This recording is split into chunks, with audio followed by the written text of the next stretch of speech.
যেদিন হচ্ছে আমার ওয়ার্ক ফ্রম হোমের আগের দিন, মানে যেদিন থেকে আমি ওয়ার্ক ফ্রম হোম পাই তার আগের দিন হচ্ছে আমি যাদের সাথে কাজ করতাম দাদারা বললো যে তাহলে একটা আউটিং হয়ে যাক। আমরা তো কোনো দিনই সেরকমভাবে কোথাও আউটিংয়ে যাই না। তো আমাদের পাশেই হচ্ছে আরডিবি, এই জায়গাটা হচ্ছে আমি রিলসে দেখেছিলাম কিন্তু আমি যাইনি। এত পাশে থেকেও আমার ডিএলএফ অফিস আর আরডিবিতে মানে এত সুন্দর একটা জায়গা আমি কোনো দিনও দেখিনি। তো ফাইনালি সেখানেই গেছিলাম আমরা।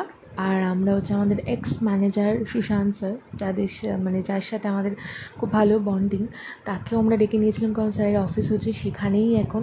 তো আমরা তাকে ডেকে নিয়েছিলাম। তো স্যার এসে আর আমরা 4 জন মিলে, এখানে তো প্রচুর রেস্টুরেন্ট আছে, তো আমরা ডিসাইড করেছিলাম আমরা খাবো।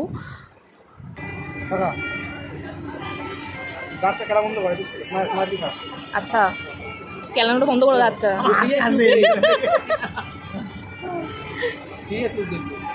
আর আমরা এখন বসে বসে স্যারের অপেক্ষা করছি।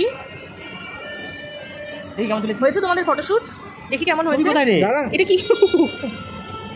এই ছবিটা ভালো হয়েছে বিয়ের জন্য, কিন্তু এই ছবিটা ইউজ করা যেতে পারে তোমার। এটা ভালো হয়েছে তো। বিয়ের জন্য এই ছবিগুলো ইউজ করা যেতে পারে। আমাদের স্যার হচ্ছে প্রচণ্ড হেলথ কনসিয়াস, মানে কী বলবো, মানে খুব বুঝেই শুনে উনি খায়, তেল মশলা খাবার একদমই খায় না। তো আমাদের সঙ্গে যখন বেরোয় তখন যে মানে আমরা বললে তবেই স্যার খায় আর কি। তো যেহেতু অনেকদিন পর স্যারের সাথে দেখা হচ্ছে, তো ফাইনালি আমরা পাশেই একটা হচ্ছে ওয়াও চায়না ছিল। তো ওয়াও চায়না আমার নিজেরও খুব ফেভারিট। আমি যখন চাইনিজ খেতে আমার মন চায়, বাইরে খাবার খুব একটা খাই না, যদি যখন চাইনিজ খাবার খেতে মন চায় তখন আমি ওয়াও চায়না থেকে অর্ডার করি। তো ওয়াও চায়নাতেই আমরা চলে গেছিলাম। তারপরে যেহেতু আমি ওয়ার্ক ফ্রম হোমে চলে আছি, দাদাদের সাথে দেখা হবে না, দাদারা আমাকে একটা গিফট দিয়েছে খুব সুন্দরই, মানে এই ক্লকটা দিয়েছে খুবই সুন্দরই, যে আমার বিয়েতে গেছিলো দাদারা ম্যানেজার, তাদের ছবি দিয়ে আমাদের ছবি দিয়ে আর একটা জায়গায় ফাঁকা রেখেছে, বলেছে তোর ইচ্ছে মতন তুই এটা বসবে। আর এটা আমি শ্বশুরবাড়িতে নিয়েও এসেছি। আমি এটা এখনও পর্যন্ত ওই ফাঁকা জায়গাটা ছবি এখনও মানে দিতে পারিনি, তাই জন্য এখনও পর্যন্ত দেয়ালে টানাইনি। যেদিন টানাবো সেই ভিডিওটা তোমাদের সাথে শেয়ার করব। তো গিফটটা খুবই সুন্দর হয়েছে, দাদারা আমাকে দিয়েছিলো এই গিফটটা। আর মানে কী বলবো, গিফট পরপর পেয়েই যাচ্ছি বিয়ের পর থেকে। বিয়েতে গিয়েও দাদার একটা গিফট দিয়েছে আমার ফেভারিট গিফট, সেটা হচ্ছে স্ট্যান্ড আর রিং লাইট, কারণ ওরা জানে আমি ভিডিও করতে খুব ভালোবাসি এই জন্য। তারপরে স্যার আর আমার হচ্ছে গিয়ে একটা মকটেল খুব পছন্দ হয়েছিল। এটা হচ্ছে মিক্সড ফ্রুটেরই একটা, কিন্তু প্রচণ্ড ঠান্ডা ছিল আর ভেবেছিলাম হয়তো ছোটোখাটো গ্লাসে হবে। একদম সুন্দর গৃহিণীর মতন আমাদেরকে সার্ভ করছে mixed fried rice, chilli chicken, আর একটা বাকি আছে সিজলার। চিলি চিকেন অর্ডার করে দিয়েছিলাম। তো আর আমি হচ্ছে সার্ভিং খুবই কাঁচা, সেই জন্য আমাদের সার্ভিং করে দিচ্ছিল। স্যার আমাদের এক্স ম্যানেজার ব্যস্ত ফোনে,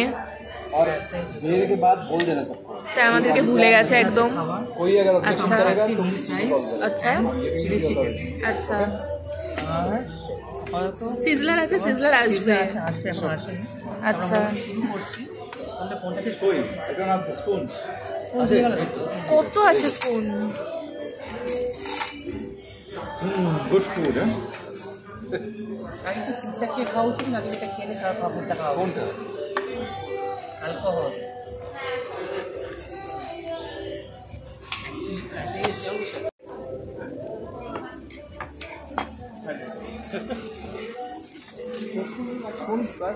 আমার স্কুল লাগাটা না স্যার, ছবি স্টেটাসে দিলে এমনি জানতে পারবে। জ্বলন্ত ভরে পড়ে প্রণবিসে তোলো, তোমার ফোন থেকে নেবো ছবিগুলো।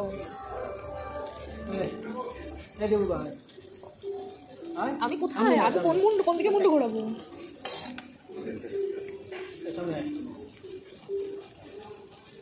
তোমাদের গ্লাসগুলো ঢাকা দাও তো, গ্লাসগুলো উঠেছে।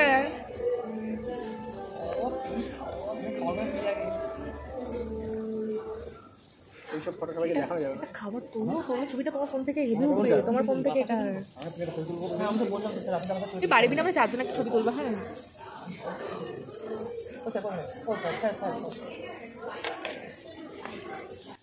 সিজলারটা আমি এটা ফার্স্ট টাইম ট্রাই করছি, মানে অনেকবারই দেখেছিলাম, অনেকবারই ভেবেছিলাম ট্রাই করব। তো ফাইনালি আমরা সেদিনকে অর্ডার দিয়েছিলাম দাদারা আমরা মিলে, যে ঠিক আছে সিজলারই আজকে খাবো। তো এটা হচ্ছে অন্য ধরনের সিজলার ছিল।